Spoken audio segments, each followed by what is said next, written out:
आचार्य कल्प पंडित टोडरमल जी द्वारा रचित मोक्ष मार्ग प्रकाशक ग्रंथ अधिकार 7वां जैनी मिथ्या दृष्टि युग का स्वरूप। और उसमें जैनी मिथ्या दृष्टि जो मोह से मिथ्यात्व से बाहर आ रहे हैं, आने ही वाले हैं, ऐसे सम्यक तो सन्मुख मिथ्या दृष्टि युग का स्वरूप हम पढ़ रहे हैं। अनंत जीव मोह में फंसे हुए हैं। पूर्व कर्म के फल से जो सामग्री प्राप्त होती है उसे मैं मानकर उसी में ही कुछ जोड़ना और दूर करना, इसी में लगे हुए हैं। उसी में सुख की कल्पना करते हैं और कोई सुखी हुआ नहीं। ऐसे अनंत जीव राशि है जिसको संसारी कहा जाता है। इन मोही जीवों में से जिनके संसार का अभाव होकर मुक्ति आनी है, ऐसे जीव जैनत्व में जन्म लेकर जिनवाणी को ग्रहण करते हैं। जिनवाणी ग्रहण करने पर उसका विचार करते हैं। विचार करने पर निर्णय होता है। निर्णय करने पर अनुभव होता है। फिर सम्यक दर्शन होता है और सम्यक चारित्र होकर निर्वाण होता है। यही प्रक्रिया है। अब इसमें कोई जीव जिनवाणी को प्राप्त करे, जिनवाणी को प्राप्त करे और तत्व का निर्णय करने का प्रयत्न करे, है ना। परंतु तत्व विचार जब तक नहीं होगा तब तक वो सम्यक्त्व का अधिकारी नहीं होगा, ऐसा हम पढ़ कर आए। जब तत्व विचार होता है तभी वह जीव सम्यक्त्व का अधिकारी होता है। तत्व अर्थात क्या, तो हमने बताया थी कल। देखो तत्वार्थ सूत्र में भी लिखा है तत्वार्थ श्रद्धानम सम्यक दर्शनम। तत्वार्थों का श्रद्धान होना चाहिए। वर्ड है तत्वार्थ, यानी अर्थ प्लस तत्व, दो वस्तु, दो चीज़ें हैं, अर्थ और तत्व। अर्थ मतलब वस्तु, तत्व मतलब भाव। वस्तु और उसका भाव समझ में आना चाहिए। अभी हमारे को आता है क्या, तो वो समझो नहीं आता है। क्यों? क्योंकि यह पौद्गलिक वस्तु है। पूदगल है ना, मिट्टी, इसका रॉ मटेरियल पुद्गल है। ये जो दिख रहा है वो भी ये पुद्गल मटेरियल है और इसका स्पर्श गंध वर्ण भाव है। ये हमारे को ध्यान हुआ क्या, समझ में आया क्या? फिर सुना कि नहीं सुना? नहीं सुना। विचार किया क्या? नहीं किया। इसीलिए समझ में नहीं आया, इसलिए निर्णय नहीं हुआ, इसलिए अभी भी मिथ्यात्व चल रहा है। तो ये तत्वार्थ श्रद्धान हुआ क्या? नहीं हुआ। फिर सम्यक दर्शन होगा क्या? नहीं होगा। समझ लीजिए, बात समझे कि नहीं? यानी तत्व और उसका अर्थ समझ में आना चाहिए। तो ये शरीर जब भी देखे या कोई भी गाड़ी बंगले देखे, है ना, कोई भी बस दुनिया देखे, तो वो पुद्गल दिखना चाहिए था, उसका स्पर्श गंध वर्ण दिखना चाहिए था। तो आपको तत्व श्रद्धा सही हो रहा है। और अपने आप को तो जानन जो है वो मेरा तत्व है और जानन वाली वस्तु वो है मेरा अर्थ। तो अपने भी अर्थ और अपना भी तत्व नहीं जानते हम। जो अपना ही अर्थ और अपना ही तत्व यानी अपना ही तत्वार्थ नहीं जाने, वही तो मिथ्या दृष्टि होता है। क्या समझे? फिर अनंत जीवों को ये सुनने को नहीं मिला कि अपनी वस्तु कौन सी और अपना भाव कौन सा। समझे कि नहीं? वे तो पुद्गल के ही अलग अलग आकारों में ही कुछ खोज रहे हैं, सुख दुख का जो भी खोजना है उनका। समझे कि नहीं? पुद्गलों के आकार में ही खोज रहे हैं पूरी दुनिया, है ना। उनको तो तत्व और अर्थ, ये वस्तु, यानी ये वर्ड भी सुनने को नहीं मिला है अनंत जीवों को, तत्व अर्थ। समझे? तो जैनत्व में भी आकर अगर हम तत्व और अर्थ नहीं समझ रहे हैं, इसका अर्थ क्या है? हमने जिनवाणी पढ़ी ही नहीं। क्योंकि जिनवाणी काहे के लिए पढ़ानी थी? बताओ। तुझे जो वस्तु है, तू जो वस्तु है वो तुझे पहचान करानी थी, ताकि तू तेरा कार्य करे हित का, है ना। तो हम हमारी वस्तु भी नहीं जानते, अर्थ और उसका तत्व भी नहीं जानते, ठीक है नहीं। मैं तो विशाल हूँ, तो मुझे दुकानदारी करनी है, मुझे व्यापार करना है, मुझे बिजनेस करना है, ये है हमारा तो अर्थ ऐसा है हमारा कि मैं पिता हूँ, बेटा हूँ, मैं भाई हूँ। समझे कि नहीं? पुरुष, ये ऐसा तत्वार्थ है हमारा। तो इसको तत्वार्थ नहीं बोलते, इसको मिथ्या अर्थ बोलते हैं। समझे? वस्तु कौन सी, भाव कौन से, क्या मैच हो रहा है ये? समझे कि नहीं समझे? तो तत्वार्थ श्रद्धानम जो होता है तब सम्यक दर्शन होता है। मतलब तत्व और अर्थ पकड़ में आने चाहिए। यानी क्या, पहले ये सुनने जाने चाहिए, फिर सुनने के बाद समझ में आना चाहिए कि हाँ वस्तु और उसका भाव रहता है। फिर उसका विचार करना चाहिए, मैं कौन सी वस्तु हूँ और मेरा कौन सा भाव। जिनवाणी नहीं बताई वो विचार करेगा कि हाँ मुझे ज्ञान मेरा भाव है और वस्तु में चेतन वस्तु है। समझ रहे? तो ऐसा विचार करके जो वो निर्णय पे आ जाएगा, हाँ शरीर में तो कुछ भी जानन वाला कार्य नहीं चल रहा है, इसलिए वो पुद्गलिक वस्तु है और उसका स्पर्श रस गंध वर्ण भाव है और मैं चेतन वस्तु हूँ और मेरा ज्ञान दर्शन भाव है। जब ऐसा विचार होगा, ऐसा निर्णय होगा, विचार करो, सोचो, ऐसा विचार होगा तब ऐसा निर्णय होगा, तब अनुभव होगा और तब सम्यक दर्शन होगा। समझ रहे? तो जिसने बोलो बहुत रुचि से ये बात सुनी हो, कौन सी कि तत्व और अर्थ क्या होता है, वस्तु कौन सी और भाव कौन सा, समझे? उसी जीव के फिर वो विचार वाली प्रक्रिया चालू होगी और विचार वाली प्रक्रिया के बाद ही वो निर्णय और अनुभव होकर श्रद्धान रूप हो जाता है। तो एक बार श्रद्धान हो गया कि मैं चेतन वस्तु, तो फिर क्या डर है बता? वो चेतना रूप वस्तु है, देह पिंड भिन्न है, पूर्व कर्म से चल रही है। समझ रहे क्या बोल रहा हूँ मैं? तो अभी हम बहुत पढ़ रहे जिनमानी, समझे? कैसे समझेंगे हम कि जिनमानी पढ़ रहे कि नहीं पढ़ रहे? अर्थ और तत्व पता नहीं है, जिनमानी पढ़ी क्या और नहीं पढ़ी क्या, समझे क्या? हमें हमारी वस्तु ही नहीं मालूम और हमारा भाव भी नहीं मालूम। अब सोचो, अनंत काल से हम अपरिचित थे, सोचो हमारा भाग्य नहीं था। अभी तो भाग्य भी जिनवानी है, जिन्हें हमारी वस्तु भी बताए और भाव भी बताए। फिर हमारे को नहीं समझना है कि अपनी वस्तु और अपना भाव, बस चलन दो शरीर के, है ना? खाओ पियो, इधर जाओ उधर जाओ, ये करो, इधर जाना है उधर जाना है, पार्टी करो, ये करो, खत्म करो, है ना? मनुष्य को बर्बाद कर दो।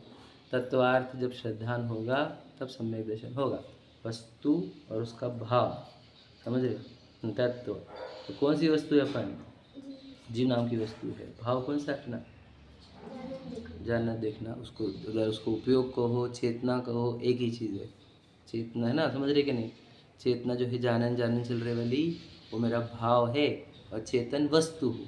और शरीर का चलना उठना बैठना खाना पीना ये मेरे भाव नहीं, समझे कि नहीं? क्योंकि वह देखो चलता है तो स्पर्श गुण का कार्य चलता है, खाता है तो रस गुण स्पर्श गुण सब होता है, दिख रहा है वो वर्ण गुण है, देखो ऑक्सीजन लिए जा रहा है, इसके अंदर कलर है, समझे कि नहीं? ये सब क्या है? ये पौद्गलिक वस्तु का भाव है, समझे कि नहीं? पुद्गल नाम की वस्तु, उसका तत्वार्थ समझो। जिसे तत्वार्थ दिखते हैं एक्चुअल में, वो जीव सम्यक दृष्टि है। ऐसा आचार्य स्वामी ने 2000 वर्ष पहले ही कह दिया। जिसे वस्तु और उसका भाव दिखे वो जीव सम्यक दृष्टि है, समझे कि नहीं? तो सम्यक वो चक्रवर्ती कैसे दिखता हूँ कि कितना बड़ा महल है मेरा, है कि नहीं? कितनी बड़ी सेना है मेरी, कितना सुंदर शरीर है मेरा, ऐसा नहीं दिखता उनको। उनको पुद्गल और उसका भाव दिखता है, फिर अपने चेतन वस्तु और अपना भाव दिखता है। जिससे ऐसा भिन्न दिखता है वही सम्यक दृष्टि जीव, समझ रहे? क्लियर लिखा कि नहीं? सूत्र में लिख दिया उन्होंने, सब सही लिख दिया। मतलब बताओ कितने ज़बरदस्त लिख के चले गए हमारे लिए। तत्वार्थ श्रद्धान सम्यक दर्शन, जिसे वस्तु और उसका भाव दिखेगा उसका श्रद्धान हो जाएगा, वो सम्यक दृष्टि। तो ये श्रद्धान कब होगा? तो जो विचार करेगा उसको होगा। तो विचार करेगा तो होगा ही होगा क्या? तो कहते हैं नहीं, हो भी सकता है नहीं भी हो सकता है। ऐसा क्यों? तो 5 लब्धियाँ होनी चाहिए, 5 लब्धियाँ होने पर श्रद्धान होता है, मतलब सम्यक दर्शन होता है। तो ये 5 लब्धियाँ का स्वरूप हम पढ़ते हैं आज। एकांत नहीं मिलेगा, ऐसा नहीं हो सकता कि आप। हाँ, प्रश्न इम्पोर्टेंट है ये प्रश्न इम्पोर्टेंट है। एकांत में होगा कि हम मस्त सुनते सुनते हो जाएगा हमारे।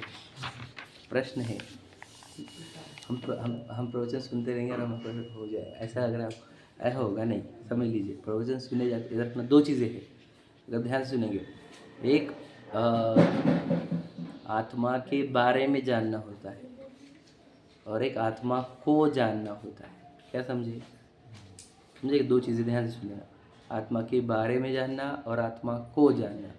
तो आप जब भी जिनवानी पढ़ेंगे या प्रवचन सुनेंगे तो आप आत्मा के बारे में जानेंगे, फिर आत्मा को जानने के लिए आपको एकांत में ही बैठना होगा समझे कि नहीं? अभी तो आपका लक्ष्य पर द्रव्य है, बराबर है कि नहीं? पर द्रव्य और उत्पन्न होने वाले विकल्प राग वही लक्ष्य है, उसमें आत्मा कहाँ दिखेगा? क्योंकि दोनों भी चीज़ अपनी नहीं है, समझे कि नहीं? अभी लक्ष्य भी पर वस्तु है, जैसे ये वस्तु है ना?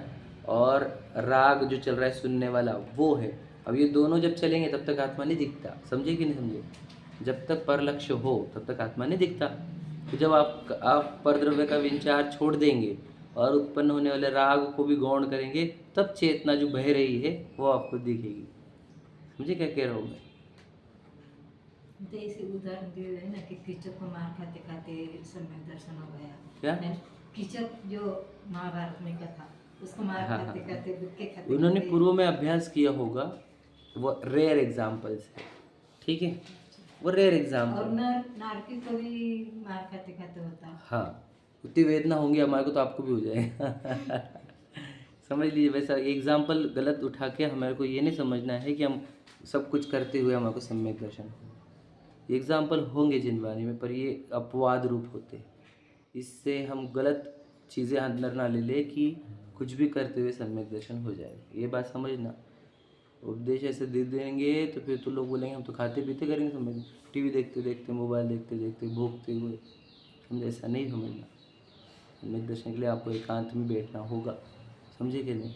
एकांत के अपने जो अब स्वामी के काल में जब स्वयं का चिंतन करेंगे तो, और वो भी गहरा में, अब पढ़ना इसका आगे लिखा हुआ है रहस्यपूर्ण चिट्ठी, उसको पढ़ना अच्छे से, तो उससे समझ में आएगा आपको कैसे आत्मानुभव होता है। और रहस्यपूर्ण चिट्ठी बहुत ज़बरदस्त है, समझिएगा, उसमें लिखा हुआ है ये सब बातें, ठीक है। तो कहना क्या है कि अगर हम एकांत में बैठेंगे तो होगा, ठीक है। तो वो 5 लब्धि, अब सोचो करण लब्धि प्रकट करनी, आप देखते देखते करण लब्धि हो जाएगी, विचार। वो कह रहे वो अभव्य जीव 4 लब्धियाँ प्रकट करके वापस मिथ्यात्व में ही रह जाता है अनंत काल तक। कितने जीव प्रायोगिक लब्धि में आके छूटे हुए हैं। तो इसका अर्थ क्या है? करण लब्धि नहीं हुई मतलब क्या हुआ? वही ना, जो करण मतलब क्या, करण का अर्थ क्या होता है? परिणाम। सूक्ष्म परिणाम उत्पन्न नहीं हुए वो आत्मा को देखने वाले के, समझे कि नहीं? तो सूक्ष्म परिणाम कब उत्पन्न होंगे बता, समझ रहे कि नहीं? स्थूल बुद्धि में नहीं होंगे, स्थूल विचारों में वो करण किसके उत्पन्न होंगे, समझे क्या? गहराई समझना इसकी, ठीक है। चलो अभी हम 5 लब्धियों का स्वरूप पढ़ रहे, 261 पेज नंबर। देखो, शयोपशम, विशुद्ध, देशना, प्रायोग्य, करण। वहाँ जिसके होने पर तत्व विचार हो सके ऐसा ज्ञानावरणादि कर्मों का शयोपशम हो, अर्थात उदय काल को प्राप्त सर्वघाती स्पर्धकों के निषेकों का उदय का अभाव सुक्षय तथा अनागत काल में उदय आने योग्य उन्हीं का सत्तारूप रहना उपशम, ऐसी देशघाती स्पर्धकों के उदय सहित कर्मों की अवस्था, उसका नाम शयोपशम है। उसकी प्राप्ति सुशयोपशम लब्धि है। मैं आपको बोर्ड पे लिख के बताता था, अभी नहीं, अब सेटिंग करेंगे, टाइम हो गया, कल बता देंगे। देखो का शयोपशम मतलब क्या? 2 प्रकार की प्रकृतियाँ रहती है, सर्वघाती, देशघाती। आप जानते हैं सर्वघाती मतलब जो पूरा अटैक करे, है ना, पूरी तरह नाश करे सामने वाले का, और देशघाती मतलब थोड़ा अटैक, थोड़ा घात कर सके, थोड़ा घात कर सके। देश मतलब एक देश घात करे, है ना, पूरा अटैक, पूरा नाश नहीं करती वो। तो ज्ञानावर्णी में कुछ प्रकृतियाँ सर्वघाती है, कुछ देशघाती है। तो सर्वघाती प्रकृति को क्या किया उसने कि अभी उदय में नहीं आने दे रहा है वो, तो इसको कहते हैं क्षय। लेकिन वो आगे उदय में आने वाली है, इसलिए कहा उपशम, समझिए। देखो वर्ड क्या है, वापस पढ़ लेना। ज्ञानावरणादि कर्मों का शयोपशम, अर्थात उदय काल को प्राप्त सर्वघाती स्पर्धकों के निषेकों का उदय का अभाव, समझे क्या नहीं? वो जो सर्वघाती उदय में आ रहे थे, वो उदय में आ रहे थे, उसका ही उदय का अभाव कर दिया है। देखो मतलब स्पर्धकों के निषेकों का उदय का अभाव कर देना, जो उदय में आने वाले थे उसका अभाव कर दिया, और अनागत काल में उदय आने योग्य उन्हीं का सत्ता रूप रहना, और वो आगे आने वाले वो सत्ता में बने हुए, इसलिए वो उपशम रूप, क्षय उपशम, इस अपेक्षा से शयोपशम। फिर अभी क्या चलेगा? देशघाती का उदय चलेगा, समझे? वापस समझ लेना। सर्वघाती के जो करंट अभी उदय में आने वाले उसका क्षय कर देना, आगे आने वाले हैं उसको वैसी सत्ता में बने रह रहे हैं, वो उपशम है। और अभी उदय किसका चलेगा? देशघाती का। इस सबको मिला करके बोला जाता है क्षयोपशम। अभी देखो हमारे को ज्ञानावरणी, समझो, ज्ञानावरणी कर्म कहो, अगर सर्वघाती का उदय रहता पूर्णतः तो हमारे को ज्ञान 0 रहता, समझे? ध्यान सुन लेना। तो इसलिए सर्वघाती का क्या चल रहा है? वर्तमान में क्षय चल रहा है, समझ रहे? और भविष्य में वो सत्ता में है हमारे पास, भविष्य में उदय आने योग्य, ठीक है। और अभी उदय किसका चल रहा है? देशघाती का। इसीलिए हमारे को इतना ज्ञान है कि हम विचार कर पा रहे हैं, समझे क्या? देशघाती है इसलिए ही क्या हो रहा है? थोड़ा घात हो रहा है, पूर्णतः घात नहीं हो रहा है। उस देशघाती के उदय के काल में ही हमारे को विचार करने की शक्ति आई है, समझे क्या नहीं? अगर सर्वघाती रहता तो विचार करने की शक्ति नहीं रहती। इसी को कहते हैं शयोपशम लब्धि। सोचो किसी का देशघाती का ही उदय तीव्र रहे, ध्यान से लेना, उसको कुछ भी समझ में नहीं आता जिनवानी, समझे क्या नहीं? आप उनको बैठा दो 1 घंटे, कुछ समझ में नहीं आएगा उनको, नींद आने लग जाती है उनको। समझे क्यों? क्योंकि उनकी घातीय कर्म जो देशघाती है ज्ञानावरणी का तीव्र है वो, किसी का चित्त भागेगा इधर उधर। समझे क्या नहीं? बहुत सारे फैक्टर्स है ना? कोई मंद ही है, समझे क्या? ज्ञान ही कम है, बेसिक चीज़ें भी नहीं समझती, समझे? तो वो देशघाती का तीव्र उदय चल रहा है उनका भी, तो समझो उसको बोलते शिवक्षम कम है उसका, तो शिवक्षम कम होने से उनको समझ में नहीं आती बातें। समझे क्या बोल रहे हैं? नहीं नहीं नहीं, सर्व ज्ञानावरणी में सर्वघाती कौन सी आती है? केवल ज्ञानावरणी, वो सर्वघाती में आती है। समझे क्या? वो एक ही मेन है, समझे क्या नहीं? क्योंकि ज्ञानावरणी कौन से गुण को खाती है? अनुजीवी गुण को, और अनुजीवी गुण का पूर्णपने घात नहीं होता। ज्ञान अनुजीवी गुण है, सुना है क्या आपने? पहले लॉजिक लगाओ, तो ज्ञान वो कभी घात नहीं हो सकता पूर्णतः ज्ञान का। तो क्या होगा? शिवक्षम में रहेगा, तो इतना रहेगा शिवक्षम कम और ज़्यादा, इतना ही फर्क रहेगा। समझे कि समझे? तो जिसको शिवक्षम इतना हो कि विचार कर सके, उसको शिवक्षम लब्धि बोलते हैं। सोचो, आपके देशघाती जो है ज्ञानावरणी के देशघाती, वो याद रखना, वो स्ट्रांग रहते तो आपको विचार करने की शक्ति नहीं होती, आप संगी पंचेंद्रिय नहीं होते। क्या समझ रहे कि नहीं? तो आपको शिवक्षम लब्धि लेकर आए हो, वो विचार करने की शक्ति लेकर आए हो, वही दर्शनावरण स्ट्रांग रहता तो आप रहते नहीं यहाँ पर, बाहर। समझे कि नहीं समझे? एग्जाम्पल समझो, पहली लब्धि बे, समझे क्या? देखो दूसरा, मोह का मंद उदय आने से मंद कषाय रूप भाव हो, जहाँ तत्व विचार हो सके, सो विशुद्धि लब्धि है। अब देखो, मोह का मंद उदय भी चाहिए उसको, मोह का तीव्र उदय होना अर्थात क्या? देखो, मोह का तीव्र उदय होना अर्थात मंदिर देव शास्त्र गुरु बिल्कुल पसंद नहीं आना, बोरिंग लगना, विषय कषाय अच्छे लगना, घूमना फिरना अच्छा लगना, खाना पीना अच्छा लगना, समझे क्या नहीं? वर्ल्ड टूर, ये टूर, गोवा टूर, ये सब अच्छे लगना। ध्यान से सुन लेना मेरी बात। पार्टियाँ, सेल्फी, फोटोग्राफ्स, समझ रहे? ये अच्छे लगना, ये सब मोह का तीव्र उदय होता है। उसी के कारण ये जीव जिनवानी का देव शास्त्र गुरु के पास नहीं आता। समझे क्या कह रहा हूँ मैं? जिसके मोह का तीव्र उदय है, वो आप उसको जिनवानी के पास लेकर आओ, भाग जाएगा। समझे कि यहाँ पे बैठे बैठे उसको क्या बोर मार रहे, चलो आत्मा की बात करी, सुन गड़ी चल निकल लो। उसका तीव्र कैसा है ना, उसके मोह का उदय तीव्र चल रहा है, तो ये सब झूठी झूठी बातें कर रहे हैं आत्मा की। क्या आत्मा थोड़ी रहती कहीं पे? आत्मा का अस्वीकार रहता है उनको, पता है आपको? सच बता रहा हूँ मैं आपको, जो देव शास्त्र गुरु के निकट नहीं आ रहे, उन्हें आत्मा नाम का कंसेप्ट कभी स्वीकार नहीं होगा, कभी भी नहीं। वो सुनेंगे तो बोलेंगे ये फेक बातें हैं। क्या बोल रहा हूँ मैं? क्योंकि मोह तीव्र उदय चल रहा है उनका, वो मोह का तीव्र उदय उनको ये प्रश्न भी नहीं पढ़ने देगा, कौन सा, मैं कौन। क्या बोला मैंने? वो उसको तो जो मिल गया फिजिक्स, उसी को मैं मान के उसको अच्छा समझा, उसका अच्छा सुधारने का, उसको लेके जाने का, खिलाने का, पिलाने का, अच्छे कपड़े पहनाने के, बस इसी में गाफिल रहता है वो। सोचो कितने जीवों के साथ ये भी खेला जा रहा है। क्या? शिवक्षम लब्धि होने पर भी मोह तीव्र उदय होने से उनको देव शास्त्र गुरु और जिनवानी पढ़ना सुनना बिल्कुल पसंद नहीं आता। हम बोलते ना, अरे यार रंदो ना, किसी को पसंद उनकी जिनवानी, किसी को नहीं, किसी को पूजा करना पसंद है। तुम समझे नहीं है, कोई जैनी में है और जिनवानी नहीं पढ़ रहा है, बहुत बड़ा अपराध हो गया, एक अपेक्षा समझ लो आप। नहीं तुम तो उसको बोल रहे किसी को स्वाध्याय की रुचि नहीं होंगी। अरे तुम समझे नहीं, वो मोह में है अभी भी, वो भी तीव्रतम मोह में। याद रखना, क्योंकि ये जिनवानी पढ़ने के लिए मोह का मंद होना, और जिनवानी से ही मोह मंद होता है। विचार करो, एक टाइम हम भी थे जो हमको जिनवानी पसंद नहीं आती थी, बराबर है, हम भी भागते थे दूर, खाना पीना इसमें थे हम भी, समझे कि नहीं? हमारा जब मोह मंद हुआ तब जिनवानी के निकट आए, समझे कि नहीं? तो याद रखना, जिसका मोह मंद होता है वो जिनवानी के निकट आ सकता है, और फिर उसको देशना की प्राप्ति होगी। समझे क्या? बात समझना मेरी बात, कि हम अगर नहीं आए एक दिन मंदिर, तो इसका अर्थ क्या हो रहा है? मोह तीव्र हो गया हमारे ऊपर। एक दिन भर तुझे भगवान जी याद नहीं आए, सोचो, विचार करो कैसे हुआ ऐसा, हाउ इट इज़ पॉसिबल। समझ रहे कि नहीं? जिस दिन भर जिनवानी स्वाध्याय करने का समय नहीं मिला, जिनेंद्र भगवान के पास आने का समय नहीं मिला, सोचो मोह ने कितना खेला है तेरे साथ। इन्हें घर में शादी थी, शादी नहीं थी, वो मोह था, तुझे समझा नहीं? वो हमारे बच्ची की शादी, वो तेरी बच्ची नहीं थी, वो मोह था। समझता नहीं तू बातों को? नैने घर पे गेस्ट आए थे, समझ नहीं रहा, मोह था सब। हमारे घर पे मोदी जी आए, मोदी जी भी आए तो भी यहाँ पे बैठने का स्वाध्याय, भ्रम है वो, मोदी जी विधि जी भी, समझे क्या? किसी बातें कर रहे तुम, हमारे घर तो बेस सके आके तुम तो पागल हो जाए। किसको कब समझेगा तुम्हारे को, क्या समझेगा? ये सब बातें कुछ भी वैल्यू नहीं उसकी, सब भ्रम है, अज्ञान है ये सब। समझे क्या? मोह का तीव्र उदय होता है तब मंदिर में नहीं आने की इच्छा होती है, याद रखना। यानी अंदर से एक बार निकल गया मंदिर नहीं तो समझ लेना बहुत बड़ा डेंजर हो गया अपने अंदर, बहुत बड़ा कुछ तो भी खेला जा रहा है षड्यंत्र मेरे साथ।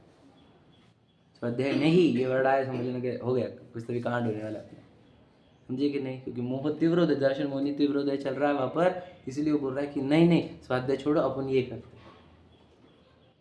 सेकंड आया ना इसको कोई तो भी तो समझ लेना फंस गए तुम, बहुत बड़ा गेम हो गया तुम्हारे साथ। सच्चाई है, झूठ नहीं बोलूँगा मैं आपको, मैं समझता हूँ कर्मों का खेल।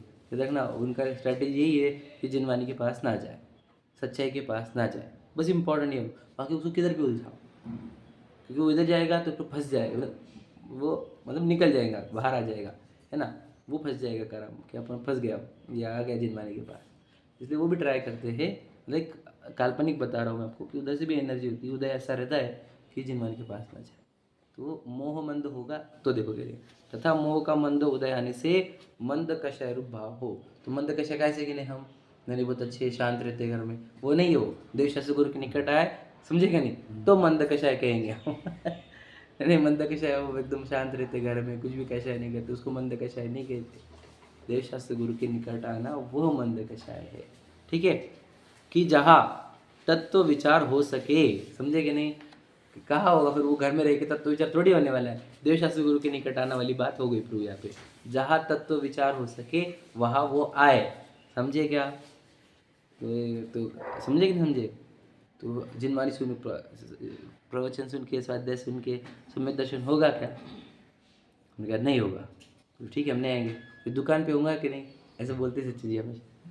अरे बेटा यहाँ पर तो भी हो सकता है, कुछ तो भी चांस है, वहाँ पर तो बिल्कुल भी नहीं है, वहाँ पर तो बिल्कुल जीरो पर के जीरो क्या कहें हम, और तो बहक जाएगा दुनिया भर का, समझे कि नहीं समझे, समझ लेना। तो यहाँ तो अवसर है ना। अपने आप बात ये देखो, कहा दुनिया में आपको आपकी बारे में बात कहाँ होती पूरी दुनिया, यहाँ पर ही नहीं आने को बोल रहे तुम्हारे को, समझे कि नहीं। पूरी दुनिया में कई बात नहीं होगी आपके स्वरूप की, आपके स्वरूप की बात सिर्फ यहाँ होती है। यहाँ आने को आप आगे पीछे करोगे कैसे चलेगा, समझ रहे कि नहीं। पढ़ देखो, तथा जिन देव के उपदिष्ट तत्व का धारण हो, देखो शब्द तो ऐसे जबरदस्त है। जिनेंद्र भगवान उपदिष्ट मतलब उन्होंने बताए हुए, उपदिष्ट मतलब बताए, उपदेश दिया हुआ, तत्व का, तत्व कौन सा है, जिनेंद्र भगवान का उपदेश का तत्व, समझे कि नहीं। तत्व का अर्थ क्या, भाव, वस्तु का भाव, उसका धारण हो, धारणा में जाए, समझे कि नहीं। विचार हो, सो देशना, देखो विचार को भी देशना में लिया है इन्होंने। मैं क्या बोल रहा था, प्रायोग्य था वो, फिर देशना में लिया इसको, देखो विचार। मैंने बोला यार इसमें ऐसे क्यों किए इन्होंने लेकिन सोचो उनको ये बताना है इसके आगे भी प्रायोग्य और विचारों के भी आगे वो निर्णय है ना, वो टाइप का। तो क्या कह रहे हैं, जिनेंद्र भगवान ने कहे हुए तत्व का धारण, मतलब यहाँ पे धारण मतलब धारणा नहीं, सुनना पकड़ो आप, ठीक है, सुनना ही पकड़ेंगे अपन कि वो धारण मतलब सुनना, जिनेंद्र भगवान के कहे हुए तत्व का सुनना, पढ़ना, ठीक है, फिर उसका विचार हो, ठीक है, सो देशना लब्धि है। मतलब क्या, तब देशना लब्धि होगी, मतलब क्या, सुनना पढ़ना प्लस उसका विचार, तब वो देशना लब्धि है। अब आप बोलिए अब सुन लिया हमने, अब हम चले, अब हम कल ही सुनेंगे, आप समझे कि नहीं, तो ये देशना लब्धि में आएगा नहीं, समझे कि क्या बोला मैंने, कि सुन लेना के बाद विचार करना देशना लब्धि में आता है, समझे क्या। इसे सुन लेना मात्र देशना लब्धि नहीं है, क्या, पीठ सीधी करो, सुन लेना मात्र देशना लब्धि नहीं, सुन लेने के बाद विचार करना सो देशना लब्धि, समझे क्या। हमने कल परसों वीडियो देखा था, उसमें वो लौकिक वीडियो है, उसके एंगल से बता रहा हूँ कि वो बोलते हैं दो टाइप की मेमोरी रहती है इस जीव के पास, एक शॉर्ट टर्म मेमोरी और एक लॉन्ग टर्म मेमोरी, ठीक है, सुना है हमारे घर से। शॉर्ट टर्म मेमोरी ऐसी रहती है कि 24 आवर्स तक वो आपने जो जो देखा उसको स्टोर रखती है, और फिर 24 आवर्स के बाद वो उसको रिमूव कर देती है, समझे, जैसे रैम हो गई, और एक है ना रैम, और एक लॉन्ग टर्म मेमोरी रहती है जो आपके साथ हमेशा रहती है, ठीक है। ऐसा लौकिक भाषा में बात कर रहा हूँ। तो कहते हैं कि जिसको आपने 24 घंटे रखा है, रात को क्या होता है जब सोता है तो जो माइंड है बोलते हैं वो शॉर्ट टर्म मेमोरी को बाजू में कर देता है सब, है ना, उसको फ्री कर देता है ना, शॉर्ट टर्म मेमोरी को, उसमें से जो लॉन्ग टर्म में जाएगा बाकी सब गायब हो जाएगा, वाइप आउट हो जाएगा, समझे कि नहीं। सच बता रहा हूँ मैं आपको, ये तो साइंस प्रूव कर रहा है इसको। अब ये तो आत्मा का पूरा खा, आत्मा, अब आत्मा में से बोलता हूँ, तो जो आप सुन लोगे केवल तो वो शॉर्ट टर्म मेमोरी में जाएगा। समझे क्या बात? समझ लेना, सुन लेने से वो शॉर्ट टर्म मेमोरी में जो 24 आवर्स के बाद वाइप आउट हो जाता है। इसलिए हम बोलते हैं हम इतने साल से सुन रहे, क्योंकि वो शॉर्ट टर्म मेमोरी में ही रखा है आपने उसको। सुन लेते हो गायब हो जाता है, आज के बाद डायरेक्ट कल ही फिर अब है क्या, क्योंकि फिर क्या का कुछ याद रहने वाला है वो समझे क्या? शॉर्ट टर्म मेमोरी फिर उसको प्रोसेस कैसे करते हैं उसको, फिर जो पढ़ा है आपने जो सुना है उसका जो अगर आप दिन भर चिंतन करेंगे तो शॉर्ट टर्म से वो लॉन्ग टर्म में जाते हैं। एग्जाम्पल रही बोलो बच्चा, अगर सुनना नहीं चलेगा सिर्फ उसका विचार करना होगा। समझे क्या? विचार करने पर ही वह चीज़ अंदर ग्रहण अंदर उतरेगी। समझे क्या? अगर विचार नहीं होगा तो वो तो सब सुन ले, तुम कितना भी सुन लो, ऐसा आप 500 साल तक सुन लो, कुछ नहीं होने वाला। एक से एक आगे आएंगे वक्ता और आपको सुनाते जाएंगे, आप रोज़ सुनेंगे, रात को सो के सब भूल जाएंगे। इसलिए देखो मैं बोलता हूँ, इसलिए क्या किया जाता है, बोलते हैं रात को सोने से प्रतिक्रमण पहले तो दिन भर का की हुई चीज़ें रिवाइज की जाती है, जो अच्छी है उसको अंदर डाला जाता है, जो बुरा है उसको छोड़ दिया जाता है। और जो बच्चों को रिवीजन बोला जाता है कि आज का पढ़े हुआ आज ही रखना, विद इन 24 आवर्स रिवाइज हुआ नहीं तो 90% रिटेंशन रहता है 24 आवर्स के अंदर रिवाइज करने का। अगर आपने पढ़ा जो बच्चों को स्कूल में सीखा है, उन्होंने अगर 24 आवर्स के अंदर रिवाइज कर लिया तो 90% रिटेंशन रहता है उसका। समझिएगा? मतलब लॉन्ग टर्म में चला जाता है वो। और अगर 24 आवर्स के अंदर रिवाइज नहीं किया तो वो वाइप आउट हो जाता है। तो याद रखना, अगर बच्चों ने थोड़े दिन याद नहीं करे वो चीज़ें पढ़ी नहीं तो अपन देखते हैं ना, उनको लगता है कि सिखाया हुआ है क्या, ऐसा प्रश्न पड़ता है उनको।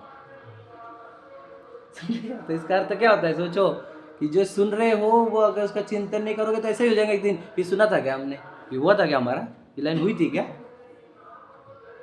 ऐसे थोड़ी चलेगा सुनकर विचार करना वो देशनालब्धि है, सिर्फ सुन लेना नहीं है। समझे क्या? विचार क्यों करें, हम क्यों करें, अरे तुझे काहे के लिए आया यहाँ पर, हमने क्या कहा, तुम मोह की बीमारी दूर करने के लिए आया यहाँ पर, ये जिनवानी मोह की बीमारी दूर करने के लिए। तो सुन लेने से कैसे मोह की बीमारी दूर होगी? सुनकर विचार करेगा, उसका निर्णय करेगा, जब अपने आप को देख लेगा तो मोह दूर होगा। ऐसे कैसे मोह दूर होगा? सुन लेने से थोड़ी कुछ काम होते रहता है। याद रखना, मैं आपको बता दूँ, कुछ भी नहीं होता है सुनने से, वो शुरुआत होती है बस, उसका विचार करने से ज़बरदस्त काम होगा जो भी होगा। समझेंगे? नहीं सुन लेने से क्या होगा, विचार करो, हम तो कितना सुन लेते फिर। समझे क्या? इसलिए इम्पोर्टेंट ये है कि आप सुनने के बाद उसका विचार करें, वो देशनालब्धि में आएगा। ठीक है? तत्व विचार हो सके सो विशुद्धि लब्धि है, नहीं सॉरी, जहाँ नरकादि धारण हो, विचार हो सो देशनालब्धि है। जहाँ नरकादि में उपदेश का निमित्त न हो वहाँ वह पूर्व संस्कार से होती है।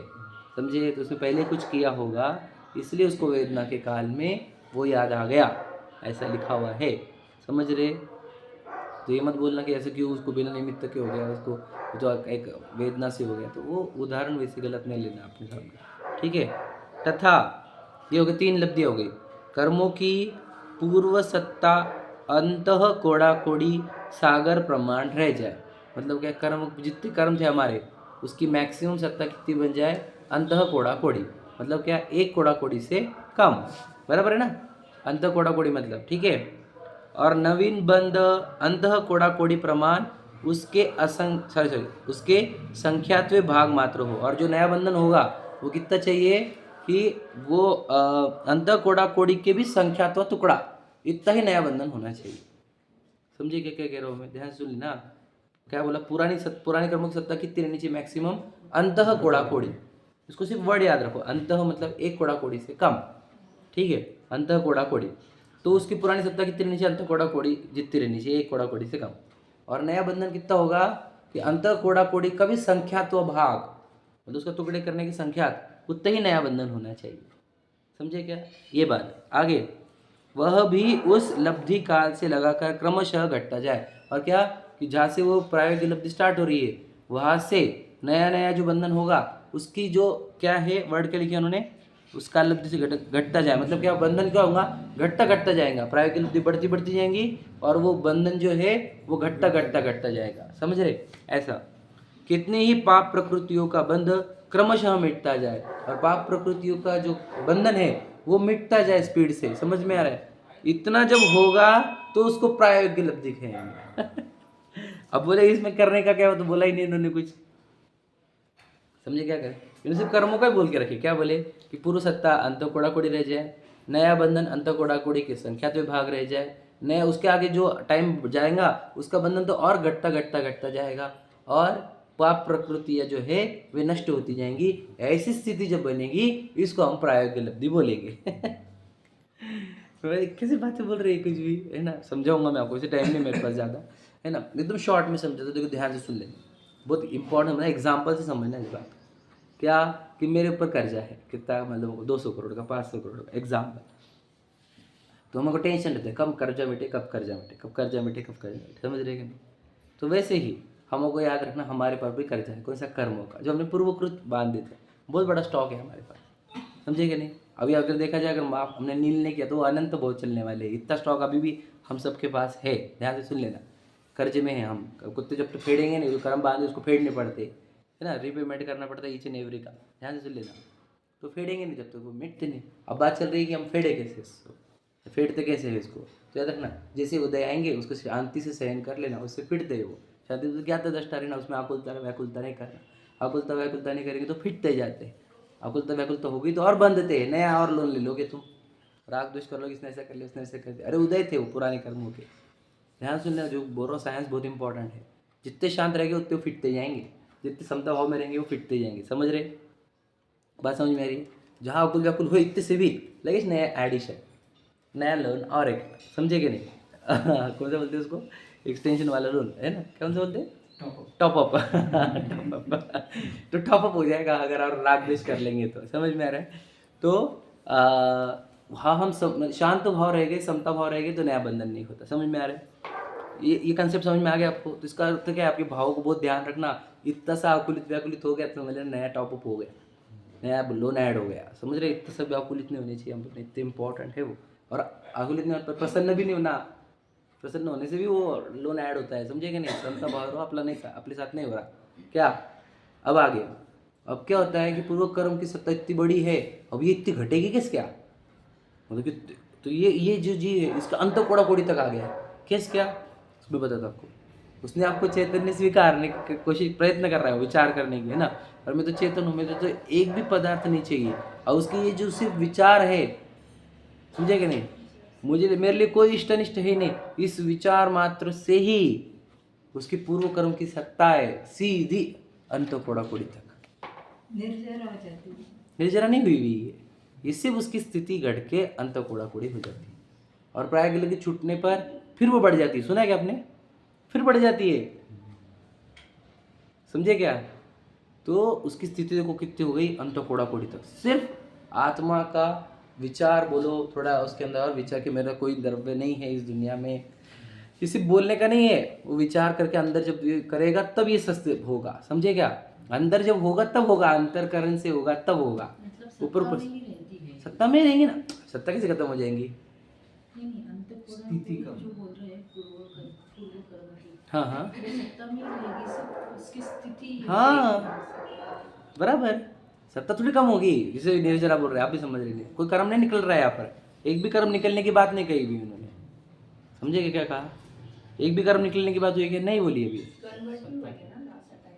नहीं। हाँ, वो जो नष्ट किया कहा पाप प्रवृत्तियों का बंध क्रमशः मिटता जाए, उसमें कन्वर्जन समझो आप, ठीक है, उसमें कन्वर्जन पकड़ लेना आप, ठीक है। पर मेन क्या मुद्दा है कि जो हम अनंत भाव जीने वाले थे, अनंत भाव तक जाने वाला था प्रक्रिया हमारी संसार की, वो कहाँ पे आ गई, अंत कोड़ा कोड़ी तक आ गई। सोचो, तो छोटा काम नहीं है ये, अनंत संसार के सामने इतना सा बच गया, काहे से, इतने कि मैं चेतन हूँ, मेरा तो कोई पदार्थ नहीं, मुझे कुछ नहीं चाहिए दुनिया में, इस टाइप का मैं बता रहा हूँ, मेरा काल्पनिक है ये, समझ रहे, क्योंकि अंदर में हो गया ना, मैं पूरी दुनिया से निरपेक्ष हो गया, समझे कि नहीं, कोई पदार्थ अच्छी बुरी लगने दे मेरे अभिप्राय के अंदर से, तो क्या हो रहा है, फिर स्थिति कम हो गई, फिर नया बंधन, नई आकुलता एकदम कम घट गई ना मेरे, मैं नया आकर्षण नहीं करता हूँ, मैं राग द्वेष नहीं करता हूँ, मैं अपने परिणामों को बिगड़ने नहीं देता हूँ, तो नया बंधन भी कितना हो रहा है, उसकी भी संख्या भाग जितना, समझे क्या, समझ रहे कि नहीं समझ रहे। और जितना आगे बढ़ रहा हूँ मैं उतने वो बंधन घटते रहे, और पाप प्रकृति वो नष्ट होती जा रही, मतलब पुण्य में कन्वर्ट होती होंगी, आप समझ लीजिए, समझ रहे कि नहीं। ये जब हो रहा है तो प्रायः हो रहा है, कर्मों में इतना सब कैसे क्या हो रहा है, मतलब अंदर कुछ तो भी बहुत जबरदस्त चल रहा है, वो समझो आप। क्या समझे, कर्मों में इतना जबरदस्त हो कैसे रहा है कि अनंत भाव से वो अंत कोड़ा कोड़ी तक आ गए, तो इतना सब हुआ कैसे, अंदर बहुत जबरदस्त चल रहा है, उसका नाम प्रायोगिक लब्धि। 70 कोड़ा कोड़ी से हाँ, मैक्सिमम 70 कोड़ा कोड़ी होगा कोई तो वो अंत कोड़ा कोड़ी तक आ गए सबकी सब। तो सोचो इतना ज़बरदस्त कर्मों में कैसा हलचल हुआ। तो इसलिए बोलते हैं जब चले आत्मा का विचार कर्म थर थर काँपते, समझेगा नहीं, थर काँपते वो, अगर आत्मा का नाम भी ले लिया तो।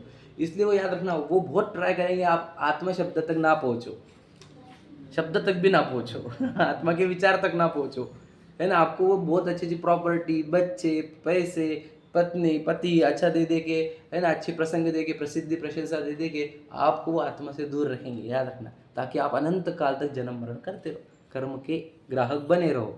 इसलिए आप कुछ भी हो जाए, वो कितने भी प्रलोभन लाए और कितने भी क्राइसिस लाए, आप अपने आत्मा से दूर जाना नहीं। तब वो याद रखना। और आत्मा के नज़दीक जाने पर तो कर्म के धड़ धड़ धड़ धड़ हो जाए ऐसे आग लगती कर्म हो गए, समझेगा नहीं, पूरी आग लग जाती, पूरी जंगल खत्म होता है कर्मों का। एक आत्म ध्यान में सोचो, छोटी मोटी बात लग रही है, अगर आपको डर है कर्मों का तो उसको नाश करने की विधि भी सीख लो। अगर कर्मों का ही डर नहीं जिसको, तो याद रखना उसको तो संसार भी खत्म नहीं हो सकता। कर्मों का भय जिनेंद्र भगवान को भी था, विचार करो, संसार का भय बोलते जिसको, है क्या नहीं। उन्होंने भी तो दीक्षा ली है, तो जो क्या कमी थी तीर्थंकरों को, तीर्थंकर स्पेशल जी ना, उन्होंने की दीक्षा ली, क्यों जंगलों में साधना करी, विचार करो, नाश करना है इसका, पुराना कर्जा मिटाना है, एक भी रखना नहीं है कर्जा, समझेगे नहीं, जीरो कर्जे में जीना चाहिए हमने, समझिए। तो हमारे को एक कर्मों का नाश कैसे होता है, वो प्रायोगिक लब्धि से होता है। समझ में आया? समय हो गया अपना, बाकी अपन चर्चा कल करेंगे। चलो, सहजानंदी।